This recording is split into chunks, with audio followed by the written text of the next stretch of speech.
আর পূজার ফুল ভালোবাসা হয়ে গেছে, তুমি যেন ভুল বোঝো না। মালা গেঁথে রেখেছি পরাবো তোমায়, তুমি যেন ছিঁড়ে ফেলো না। ও ছিঁড়ে ফেলার কোনো প্রশ্ন নেই, কারণ তুমি মফস্বলের মেয়ে হলেও তোমার মধ্যে শহরের স্টাইল আছে।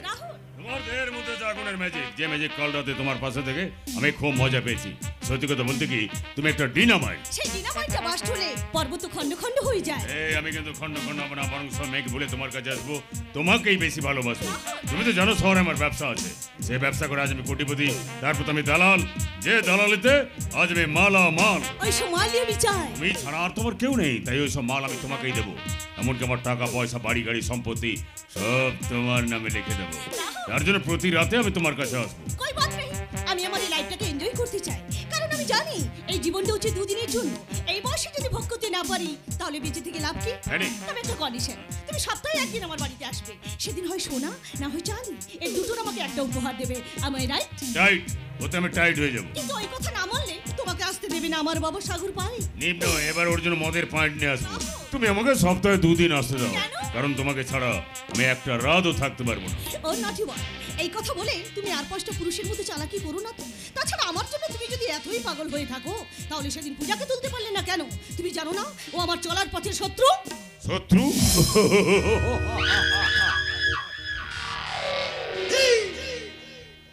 আরে সেই জন্য তো গুন্ডা লাগিয়েছিলাম। ওরা বিফল হয়ে ফিরে আসার পর আমি নিজে গিয়ে ওর ঘরে ঢুকেছিলাম। ওখানে গিয়ে আমি এমন খেলা খেলেছি যে খেলায় পূজার মুখে লেগেছে কলঙ্কের কালি। পূজা, আজ তার কাছে সিঁদুর আছে কিন্তু স্বামী নেই, শাখা আছে কিন্তু সংসার নেই, জীবন আছে কিন্তু মাথা গোজার মতো ঠাঁই নেই। তাই তো সে নিরুপায় হয়ে আবার তোদের ঘরেই ফিরে এসেছে রে বোন। সেটা কি হবে আমি জানতাম, কারণ ওরা গরিব ঘরের সুন্দরী মেয়েদের মহানুভবতা দেখিয়ে নিয়ে যায় খেলা করার জন্য, বউ করে ঘরে রাখার জন্য নয়। হ্যাঁ, ফ্যানি তো ঠিক কথাই বলেছে। আর তুমি সেটা না জেনে না বুঝে গর্ব অহংকারে ওই লোকটার হাত ধরে চলে গেলে সুখের ঘর করতে। তো দেখলে তো ওই সুখের ঘরটা কেমন তাসের ঘরের মতো ভেঙে গেল। এর জন্য দায় তুই, দায় তোর লোক। এই তুই তোর মুখ দেখাবি না বলেছিলি না, তাহলে সেই মুখ আবার দেখাতে এলি কেন? কি করব, কি করব? এই অভাগের যে এই ঘর ছাড়া মাথা গোজার মতো জায়গা নেই। তবু তুই এই ঘরে থাকতে পারবি না। যা, এখান থেকে বেরিয়ে যা। না মামা না, এই দুঃসময় তুমি যদি আমাকে তাড়িয়ে দাও তাহলে কোথায় যাব আমি? কেন, তোর দাদা যেখানে গেছে তুই সেই শ্মশানেই চলে যা। আমার দাদা শ্মশানে যেতে পারে না। পারে। তুই যদি বড় ঘরের বউ হতে গিয়ে কালো মুখ নিয়ে পুনরায় এই বাড়িতে ফিরে আসতে পারিস, তাহলে তোর দাদাও শ্মশানে যেতে পারে। আরে শ্মশানে তো মরা যায়। তুমি যদি চাও তো আমার হোটেলেই থাকতে পারো। কিন্তু তুমি মালটিকে? রাহুল মাল, আমি সব ব্যবসার দালাল। ব্যাংকে আমার প্রচুর টাকা, ধানি লঙ্কার চেয়ে ভীষণ ঝাল। আমি ঝাল চাই না, এরকম মাল চাই। আছে? আছে বাবা, আছে। ও আমার বয়ফ্রেন্ড রাহুল, ওকে আমি সপ্তাহে একদিন আসতে বলেছি। একদিন কেন? কেন, ভুল বলেছি নাকি? হ্যাঁ, ভুল বলেছে। তোর ব্যাংকে প্রচুর টাকা, তাই সপ্তাহে 3-4 দিন এলে খুব ভালো হতো। মামা, আমি বাড়ির ভেতরে যাচ্ছি। না, আমি সাগর পয়েন্ট। আমার কথা না মেনে তুই যদি ঘরের মধ্যে যাস তাহলে আমি তোকে দিয়ে দেব একেবারে টাইট।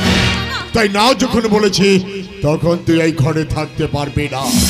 কিন্তু বাবা, ও থাকবে থাকবে, কিন্তু তোমার নামটা আমি ভুলে গেছি। কি যেন মাল? রাহুল মাল। মাকড়সার চেয়েও ভয়ঙ্কর তোমার জাল, কিন্তু ওই জালে তুমি আমার মেয়ে ফেনিকে আটকে রাখতে পারবে না।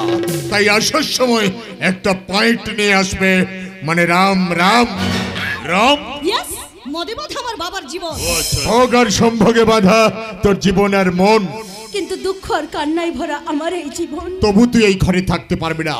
যা, এখান থেকে বেরিয়ে যা। দয়া করে তুমি আমাকে এখানে থাকতে দাও মামা, থাকতে দাও। বেরিয়ে যা। না বাবা, এই কথা তুমি বলো না। ও একটা মেয়ে আর আমিও একটা মেয়ে, তাই মেয়ে হয়ে আমি আর একটা মেয়ের ব্যথা বুঝি। তাই তোমাকে অনুরোধ করে বলছি বাবা, তুমি ওকে এখানে থাকতে দাও। এই ফ্যানি, তুই সত্যি বলছিস আমি এখানে থাকবো? হ্যাঁ থাকবি, তবে একটা কন্ডিশন। কন্ডিশন? তোর দাদা প্রতিদিন 200 টাকা দিত, তোকে কিন্তু 400 টাকা করে দিতে হবে। না ফ্যানি না, এমন কথা তুই বলিস না। ভেবে দেখ, এত টাকা কোথায় পাবো আমি? কে দেবে আমাকে এত টাকা? আমি দেবো, আমি। রাহুল, ফ্যানি, তুমি যা বলছো অন্যায় বলছো। পূজা সাধারণ মেয়ে, এত টাকা পাবে কোথায়? সেজন্য ওই টাকাটা আমি তোমাদের দিয়ে দেবে? তাহলে দাও, আমি একটা পয়েন্ট নিয়ে আসি। এই নাও 5000 টাকা। নো নো নো নো, তবে টাকা দেওয়ার জন্য তুমি আমার গাড়িতে চড়ে লজে যাবে, সেখানে 2-4 রাত থাকবে, আমার পাশে থেকে আমাকে একটু খুশি করে দেবে, খুশি। ব্যাস এরকম 5,000 করে টাকা আমি তোমাদের দিয়ে যাব। দাও ওই টাকা আমাকে দাও। না ফেনি না, ওই টাকা তুই নিবি না। পূজা, মানুষ চেনে কারবার করে জানো। আবার মারবে, মারো। You shut up! তোর এত বড় সাহস, তুই আমার সামনে আমার বয়ফ্রেন্ডের গায়ে হাত তুললি? আজ তোকে আমি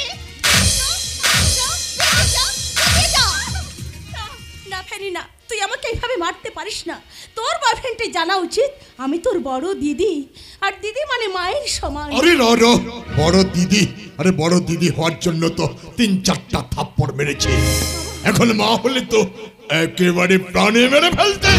নো, আমার প্রাণটা তো নরম নয়, পাথরের মতো শক্ত, আর সেই শক্ত পাথরের খাওয়া ওকে একদিন খেতেই হবে, আর সেদিনই বুঝবে মেয়ে হয়ে পুরুষের গায়ে হাত তোলাটা কত ভীষণ, কত ভয়ঙ্কর।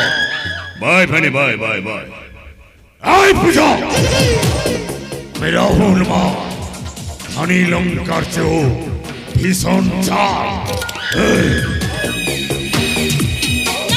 তুমি যেও না আমার বাড়িতে এসে আমার সামনে এইভাবে অপমানিত হয়ে আমার পরে রেখে তুমি চলে যেও না। রাহুল যা, চলে গেল, আজ চলে গেল, ও আবার আসবে, কারণ হলো বেড়াল মাংসের স্বাদ পেয়েছে যে। হ্যাঁ ও আসবে, কিন্তু তুই আর এই ঘরে কোনোদিন থাকতে পারবি না। যা, বেরিয়ে যা বলছি, এই ঘর থেকে তুই বেরিয়ে যা। না না না, মানে পূজা আজ থেকে এই ঘরেই থাকবে। হ্যাঁ, ওর দাদা নয়ন প্রতিদিন ভিক্ষা চেয়ে আমাকে 200 করে টাকা দিত, তেমনি এই পূজাও ভিক্ষা চেয়ে আজ থেকে আমাকে 400 করে টাকা দেবে। বল দিবি কিনা, বল দিবি কিনা? দেব দেব মামা দেব। আমার দাদা প্রতিদিন গোবিন্দের নাম নিয়ে ভিক্ষা করে তোমাকে 200 টাকা করে দিত, আজ থেকে আমিও সেই গোবিন্দের নাম নিয়ে ভিক্ষা চেয়ে দিনের শেষে তোমার হাতে তুলে দেব 400 টাকা। মামা তুলে দেব 400 টাকা। 400 টাকা? আর 400 টাকায় শুধু মদ হবে না, মদের সঙ্গে ব্রয়লার মুরগির চাটও হয়ে যাবে। কিন্তু ওকে 400 টাকা কে দেবে? কেন? ওর দাদা নয়ন তো প্রতিদিন ভিক্ষা চেয়ে আমাকে 200 করে টাকা দিত। কিন্তু নয়নদা তো অন্ধ ছিল। পূজাও অন্ধ হয়ে যাবে। বাবা তখন জনগণ দয়া করে 10 টাকা 5 টাকা করে ওই পূজাকে ভিক্ষা দেবে, ভিক্ষা। কিন্তু পূজা তো অন্ধ নয়। আজ রাতে 2 ফোঁটা করে পোকা মারা বিষ ওর চোখে ফেলে দিবি, ব্যাস পূজা একেবারে অন্ধ হয়ে যাবে, অন্ধ। হ্যাঁ বাবা, তুমি ঠিক বলেছ, ও অন্ধ না হলে আমি এই ঘরে শান্তিতে থাকতে পারবো না। ও আমার বয়ফ্রেন্ড রাহুলের গায়ে হাত তুলেছে, তাই ওকে আজ আমি অন্ধ করে দেব, চিরদিনের মতো অন্ধ। তাই যা ফেলে, তাই যা, ওকে দিয়ে জন্মের মতো অন্ধ করে দে, কারণ ও জানে না ব্যাঙ খাবার ধরতে গিয়ে সাপের মুখে পড়ে, ইঁদুর ছুটতে গিয়ে বেড়ালের থাবায় ধরা পড়ে। স্বামীর ঘর থেকে পালিয়েছে ও যদি অন্য কোথাও চলে যেত তাহলে প্রাণে বেঁচে যেত, কিন্তু এখানে এসে পড়ায়। ফ্যানি আমাকে ছেড়ে দে, আমার চোখ দুটো জ্বলে গেল, পুড়ে গেল, আমি মরে গেলাম। ফ্যানি আমাকে ছেড়ে দে।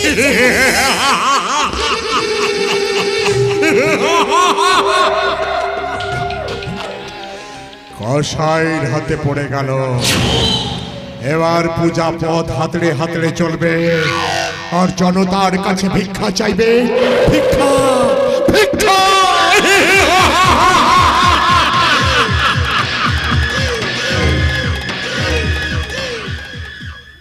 না না না, পূজা করব না, ধূপদীপ জ্বালবো না, স্বামীকে দেবতার আসনে বসিয়ে তার পায়ে দিতে পারবো না ভালোবাসার পুষ্পাঞ্জলি।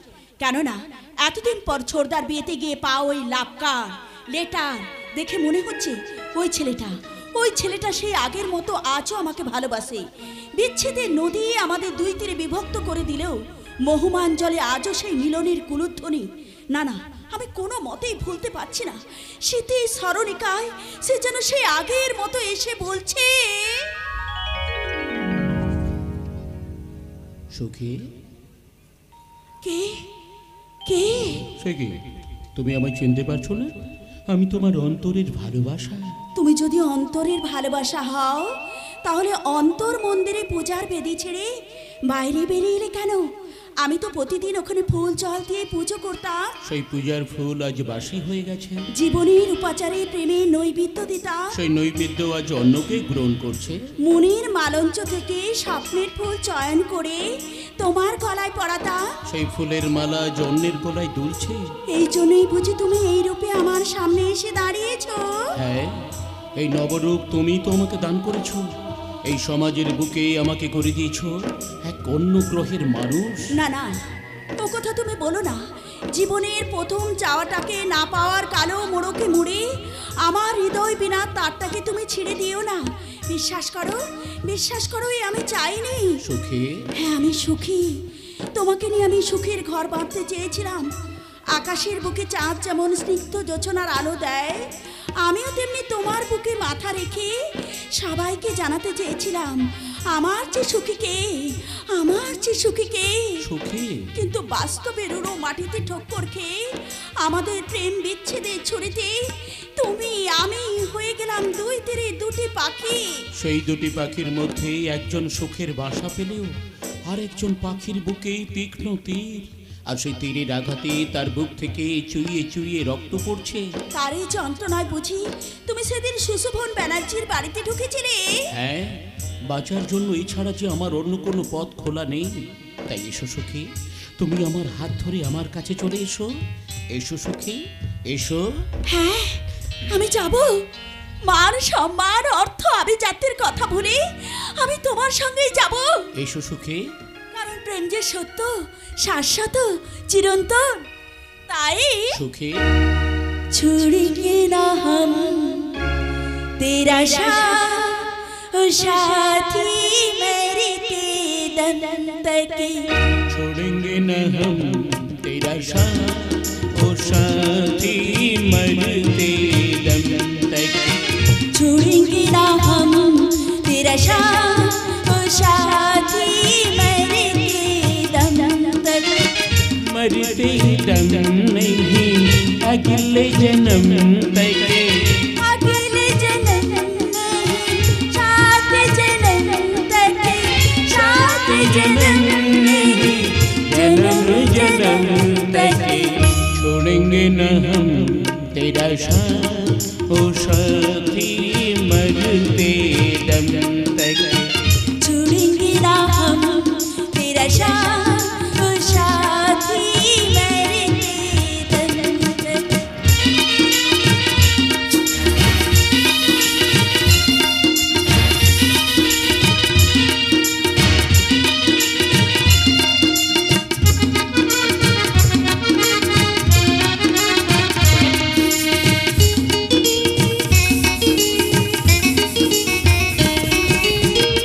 तेरा गीत तस्वीर सजी है दिल की आईने में।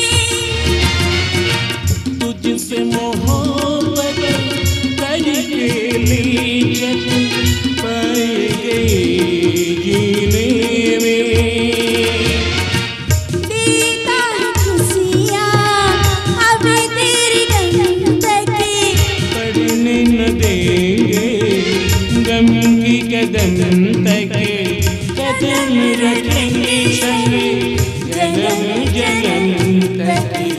छोड़ेंगे न हम तेरा साथ ओ साथी मरते दम तक। छोड़ेंगे ना हम तेरा साथी मेरे दम तक। छोड़ेंगे ना हम तेरा साथी मेरे दम तक। छोड़ेंगे ना हम तेरा साथी मेरे दम तक। একে কোথায় গেল, কোথায় গেল আমার পুরনো ভালোবাসা? তোমাকে তোমাকে এটা আমার মনের ভ্রম নাকি স্বপ্ন? স্বপ্ন নয় ম্যাডাম, স্বপ্ন নয়। আপনি যা দেখেছেন সেটা বাস্তব, আর সেই বাস্তবকে আপনি জানেন। আমি পূজার বন্ধু, ওর বোন ফ্যানিরও বন্ধু, আর আপনারও বন্ধু। কিন্তু আপনি আমার ঘরে এসেছেন কেন? আপনার এই সুখের ঘরটাকে ভেঙে দেওয়ার জন্য, আপনাকে আপনার স্বামীর সঙ্গে বিচ্ছেদ ঘটানোর জন্য, পূজার মতো আপনাকে পথে নামে কাঁদানোর জন্য এই তো শীত কেটে আমি আপনার ঘরে ঢুকেছি। বিশ্বাস করুন, পূজার এই ঘটনার জন্য আমি দায়ী নই। কিন্তু আমি সেখানে বিড়ালের মতো উৎ পেতে বসে যা জেনেছি তাতে আপনি দোষী। ওই লোকটা আপনার কাছে ওই লাভ লেটার দিতে এসেছিল, মানে তাই ভালোই ভালো ওর নামটা বলে দেন, না হলে কি করবেন? কি করব?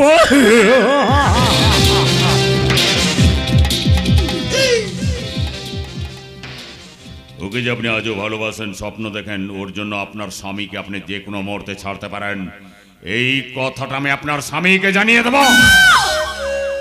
এই কথা আপনি বলবেন না।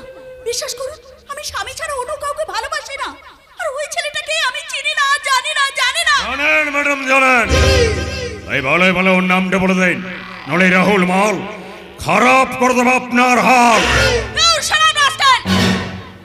আমার হাল খারাপ করার আগে আপনি ভালোই এ বাড়ি থেকে বেরিয়ে যান, নইলে পূজার বন্ধুর পরিচয় আপনি আমার ঘরে ঢুকে আমার পার্সোনাল ব্যাপারে কথা বললে আমি কিন্তু আপনাকে ছেড়ে কথা বলবো না। যান, বেরিয়ে যান বলছি। কাকে তুমি বাড়ি থেকে তাড়িয়ে দেওয়ার কথা বলছো সুখী? তুই অসভ্য রাহুল মালকে। রাহুল মাল? হ্যাঁ পূজার বন্ধু, আমি জানি সেদিন সেই ছদ্মবেশী যুবক পূজার কাছে এসে ওই লাভ লেটার দিতে চায়নি। ও সেগুলো ওই সুখী দেবীকে দিতে চেয়েছিল। ওর জন্য পূজার জীবনটা শেষ হয়ে গেছে। তাই আমি শুধু ওই লোকটার নাম জানতে চেয়েছিলাম, কিন্তু তাতে ম্যাডাম ওই লোকটার নাম আমি জানি না। জানেন ম্যাডাম, জানেন। একটু আগে ওই লোকটা আপনার কাছে আপনার ঘরে ওই একই ছদ্মবেশে এসেছিল।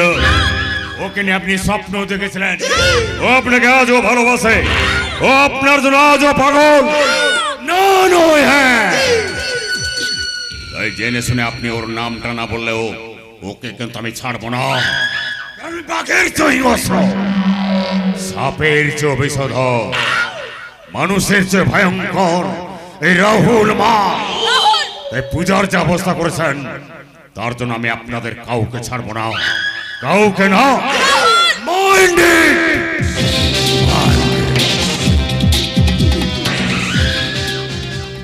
আমিও তোকে ছাড়বো না রে রাস্কেল। আমার ঘরে ঢুকে আমাকে হুমকি দেওয়ার জন্য আমি তোকে পুলিশে দেবো, পুলিশে। তার আগে তুমি বলো সুখী যে ওই লোকটা কে? ওই লোকটার নাম আমি জানি না।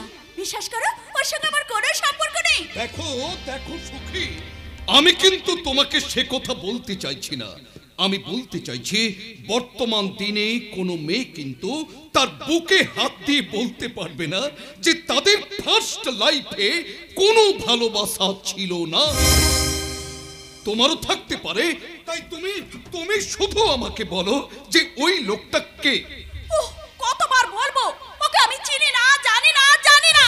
কিন্তু আমি বলছি ওই লোকটাকে তুমি চেনো। কি প্রমাণ আছে তোমার কাছে? যে প্রমাণ আমার কাছে আছে তাতে কিন্তু তুমি পূজার মতো এই বাড়ি থেকে বেরিয়ে যেতে বাধ্য হবে। এতদিন তোমার সঙ্গে ঘর করার পরে তুমি আমাকে বিশ্বাস না করে ওই বাইরের লোকটাকে বিশ্বাস করে নিলে। এটা বিশ্বাস অবিশ্বাসের প্রশ্ন নয় সুখী, কারণ আমি ডাক্তার। ল্যাবে বসে বারবার রিসার্চ করে আমি যা জেনেছি তাতে ওই লোকটার কথা কিন্তু মিথ্যে নয়।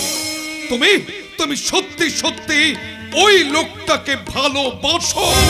না, মিথ্যে। সুখী, কারণ ভালোবাসাটা হচ্ছে দুটি মনের মিলন, আর বিয়েটা হচ্ছে দুটি দেহের মিলন। তাই আমি আর এ ঘরে থাকবো না, দাদার বাড়িতে চলে যাব। আইনের আশ্রয় নিয়ে তোমার নামে বধূ নির্যাতনের কেস করব। আমি তোমাকে ছাড়বো না অসিত কুমার। আমাকে বদনাম দেওয়ার অপরাধে আমি তোমাকে জেল খাটাবো।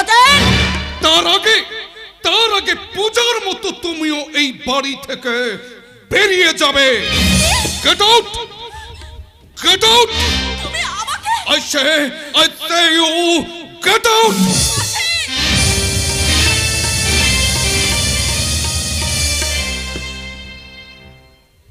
ভিক্ষে চাইছে আজ এই গোবিন্দ মন্দিরে অন্ন খঞ্জ ন্যাগড়া খোড়া দলে দলে এসে ভিক্ষে চাইছে। আর তাদের ধুতি গামছা শাড়ি টাকা পয়সা দেওয়ার জন্য লক্ষ্যকর্ত্রী সরগম চ্যাটার্জির মা এই আরতি চ্যাটার্জি শহর থেকে গাড়ি নিয়ে ছুটে এসেছে এত দূরের এই গোবিন্দ মন্দিরে। আজ আজ আমি ঠাকুরের কাছে পুজো দেব আর মানত করে বলবো, কে তুমি কাছে আছো তবু জানি না আছো কোনখানে, কে তুমি কাছে আছো তবু জানি না আছো কোনখানে। যে কথা বলো তাই শুনি যাই, যে কথা বলো তাই শুনি যাই, বুঝি না তবু তার মানে, বুঝি না তবু তার মানে। কি তুমি কাছে আছো তবু জানি না আছো কোনখানে, কে তুমি কাছে আছো তবু জানি না আছো কোনখানে, তবু জানি না আছো কোনখানে, তবু জানি না আছো হে গোবিন্দ, তুমি আমার একমাত্র ছেলে সরগমকে বাস্তবের পথে ফিরে আনো ঠাকুর। ওকে তুমি ভালো করে দাও ঠাকুর, ওকে তুমি ভালো করে দাও। দেবে না ঠাকুর, আপনার কোনো কথাই শুনতে পাবে না। কেন?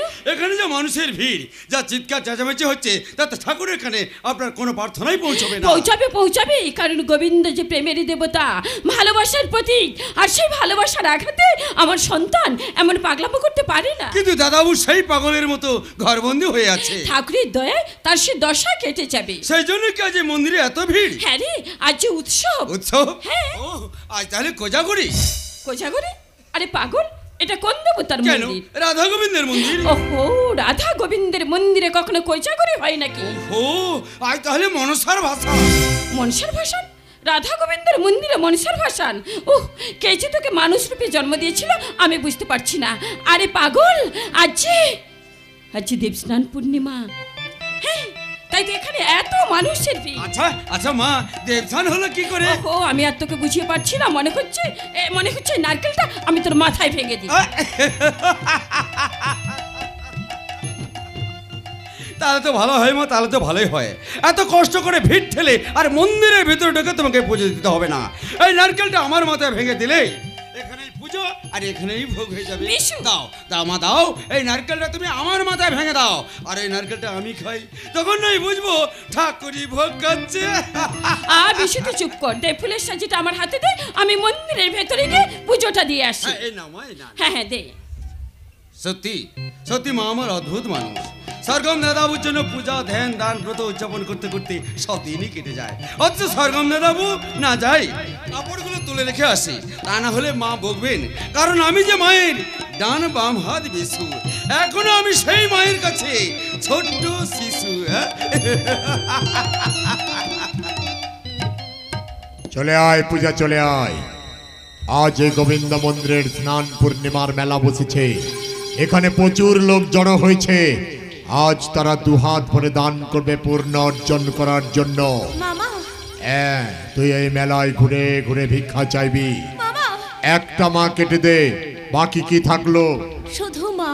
হ্যাঁ মা, এবার জোরে জোরে বল, মা, বাবু, এই অন্ধ মেয়েটাকে 2 টাকা 5 টাকা ভিক্ষা দাও বাবু।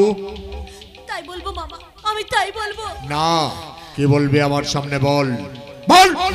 মা, বাবু, দয়া করে অন্ধ মেয়েটাকে কিছু পয়সা ভিক্ষে দিন না বাবু, কিছু পয়সা ভিক্ষে দিন। হ্যাঁ, এই কথাই বলবি, আর পুরো 400 টাকা নিয়ে বাড়ি যাবি। 400 টাকা নিয়ে বাড়ি যেতে না পারলে রাতে তোর খাবার বন্ধ। যাও।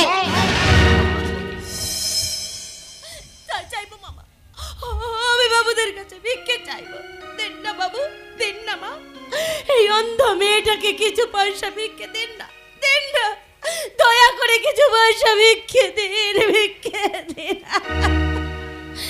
কৃষ্ণ কৃষ্ণ শুধু শ্রী কৃষ্ণ, কৃষ্ণ বিনা কিছু না, কৃষ্ণ নাম সুধানি, কৃষ্ণের গান গা, কৃষ্ণের গান গা। কৃষ্ণ কৃষ্ণ শুধু শ্রী কৃষ্ণ, কৃষ্ণ বিনা কিছু না, কৃষ্ণ নামে সুধানি, কৃষ্ণের গান গা, কৃষ্ণের গান গা। হরে কৃষ্ণ কৃষ্ণ কৃষ্ণ হরে হরে, হরে রাম রাম রাম রাম হরে হরে। আমি অন্ধ মেয়ে মা, চোখে দেখতে না পাওয়ায় আপনার সাথে আমার ধাক্কা লেগে গেল, এর জন্য আপনি আমাকে ক্ষমা করে দেবেন মা, ক্ষমা। না মা, এর জন্য কেন তুমি আমার কাছে মাপ চাইছো? আমার যদি এই অবস্থা হতো আমি তো ঠিক এমন ভুল করতাম না না মা না, ভগবান যেন আপনার এই অবস্থা না করে। কি তোরে মেয়ে, কি সুন্দর তোর রূপ, কি সুন্দর তোর কণ্ঠ, এই কণ্ঠে তুই ভগবানের নাম গান করছিস, কিন্তু এমন গানের মধ্যে ভিক্ষে চাইছিস কেন মা? কি করব মা, ভিক্ষে না চাইলে আমি যে দুমুঠো খেতে পাবো না, আর খেতে না পেলে বেঁচে থেকে ভগবানের গান গাইতে পারবো না, আর ভগবানের গান না গাইলে এই অভিশপ্ত জীবনের যে মুক্তি হবে না মা, এই অভিশপ্ত জীবনের যে মুক্তি হবে না। বাহ, কি সুন্দর কথা, কিন্তু আমি তো প্রতিদিন এই মন্দিরে পুজো দিতে আসি, এর আগে মন্দিরে তোকে তো আমি কোনোদিন দেখিনি।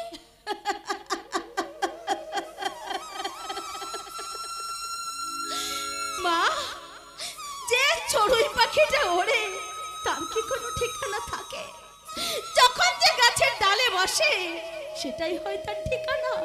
তেমনি অসংখ্য মন্দিরে ঘুরে ঘুরে আমি ভিক্ষা যাই, যখন যে মন্দিরে সন্ধে হয় সেটাই হয় আমার ঠিকানা।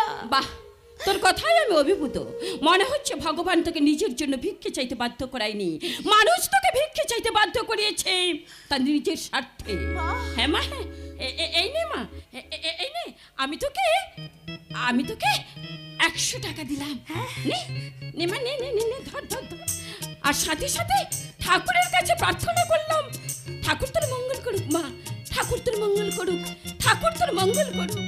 ঠাকুর আপনার মনের ইচ্ছে পূরণ করুক মা, আপনার মনের ইচ্ছে পূরণ করুক।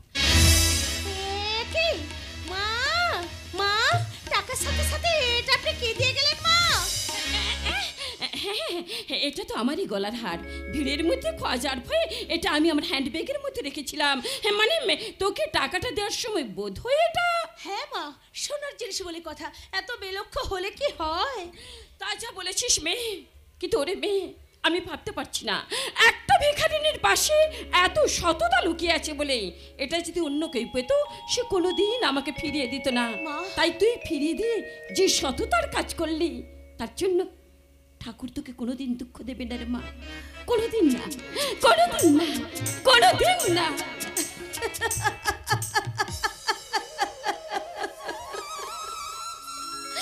আমার কান্নায় কালো গোবিন্দর নজরে পড়ে না মা, তাই তো শৈশব থেকে এই পর্যন্ত তিনি শুধু আমাকে কাঁদিয়েই চলেছেন। আমার চোখে জল ধরলে তিনি যদি খুশি হন তাহলে চিরদিন এই কান্না নদী ফলগুর মতো বয়ে যাবে। কিন্তু কিন্তু এখন তো আমার আরো টাকার দরকার মা। বাবু, বাবু দিন না, বাবু দিন না মা, এই অন্ধ মেয়েটাকে দয়া করে কিছু পয়সা ভিক্ষে দিন না, দয়া করে কিছু পয়সা ভিক্ষে দিন, ভিক্ষে দিন, ভিক্ষে দিন, দয়া করে ভিক্ষে দিন। কে? তো নরমতে গরম থাপ্পড় খাওয়া রাহুল মা, পানি লঙ্কার ভীষণ ঝাল। কিন্তু তোর এই ঝাল নিতে এখানে এসেছিস কেন? আরে দেহটাই ঢেলে দেবো বলে। না না না না, দয়া করে তুই আমার এত বড় ক্ষতি করিস না। না বলো তুমি শোনো না, তুই সেদিন আমার গালে 4-4টে থাপ্পড় মেরেছিস, তাই তোকে 4 রাত লজে নিয়ে গিয়ে আমি ফুর্তি করবো, ফুর্তি। আয় চলে আয়, চলে। কে আছে অন্ধ মেয়েটাকে রক্ষা অন্ধ মেয়েটার হাত ধরে টানাটানি করছো কেন? ছাড়ো, ছাড়ো ওকে, ছাড়ো। মজা নেবে, ফুর্তি করবো রে, ফুর্তি। তবে রে শয়তান। বিশু, বিশু, মন্দিরের ভেতরে লোকটা গুন্ডা করছে। ওকে তুই মার বিশু, মার। মারবো মারবো বাবা মারবো। এ তোমার গায়ে হাত দিয়েছে, এই অন্ধ অসহায় মেয়েটাকে কলুষিত করতে চাইছে, তাই ওকে আজ আমি এমন মার মারবো যা থেকে কোনোদিন কোনো মস্তন কোনো মেয়ের মুখের দিকে চোখ তুলে তাকাতে পারবে না। বিশু, এই শালা বিশু, বিশু, বিশু। মা তুমি এই মেয়েটাকে নিয়ে গাড়ি থেকে বসবে যাও, আমি একে পুলিশের হাতে তুলে দিয়ে এক্ষুনি আসছি। চল চল চল চল পুলিশ স্টেশন। আর তুই চল আমার ঘরে।